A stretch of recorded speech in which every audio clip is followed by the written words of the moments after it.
റോഡിൽ നിന്നും കളഞ്ഞു കിട്ടിയ ലക്ഷം രൂപ ഉടമസ്ഥന് തിരികെ നൽകി ഓട്ടോ ഡ്രൈവറും പൂക്കടക്കാരനും മാതൃകയായി. രാവിലെ കടവൂർ അമ്പലത്തിലെ കൂവളം എടുക്കാനായിട്ട് പോകുന്നത്. അങ്ങനെ മങ്ങാട്ട് പോയി കൂവളവും കയറ്റി നിറച്ച് വരുന്നതും CKP ജംഗ്ഷൻ്റെ ഇപ്പുറത്ത് വെച്ച് ഒരു ബാഗ് കിടക്കുന്നുണ്ട്. അത് ഞാൻ ചന്ദ്രാവിൻ്റെ അടുത്ത് പറഞ്ഞ് ഇപ്പോൾ എടുത്തു നോക്കാം. എടുത്തു നോക്കി വന്ന പൈസയാണ്. ആ പൈസ എന്ന് പറഞ്ഞാൽ ഞാൻ പറഞ്ഞൊരു കാര്യം ചെയ്ത് നമുക്ക് കൂവളം കൊണ്ടുവമ്പലത്തിൽ ഇറങ്ങിയിട്ട് തിരിച്ച് സ്റ്റേഷനിൽ കൊണ്ടുകൊടുക്കാറ്. കടവൂർ സ്വദേശികളായ തുളസീധരനും ചന്ദ്രബാബുമാണ് 1,50,000 രൂപ ഉടമയ്ക്ക് തിരികെ നൽകിയത്.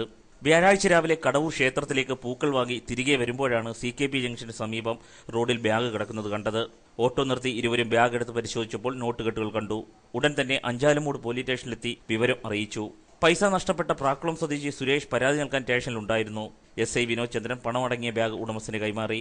പ്രാക്കുളത്ത് നിന്നും കൊല്ലത്തേക്ക് ബാങ്കിൽ നിക്ഷേപിക്കാൻ കൊണ്ടുപോയ 1,50,000 രൂപയാണ് ബൈക്കിൽ നിന്നും തെറിച്ചുപോയതെന്ന് സുരേഷ് പറഞ്ഞു.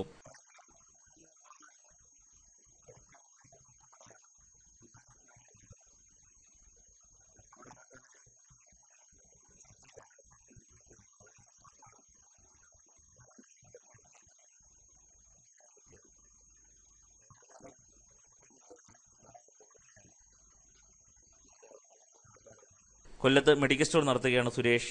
തുളസീധരൻ ലോട്ടറി കച്ചവടവും നടത്തുന്നുണ്ട്. ചന്ദ്രബാബു കടവൂർ ക്ഷേത്രത്തിന് മുന്നിൽ പൂക്കച്ചവടം നടത്തി വരികയാണ്. പണം തിരികെ കിട്ടിയതിന്റെ പാരിതോഷികമായി ഇരുവർക്കും ചെറിയ തുക നൽകിയാണ് സുരേഷ് മടങ്ങിയത്. ന്യൂസ് ബ്യൂറോ, കൊല്ലം.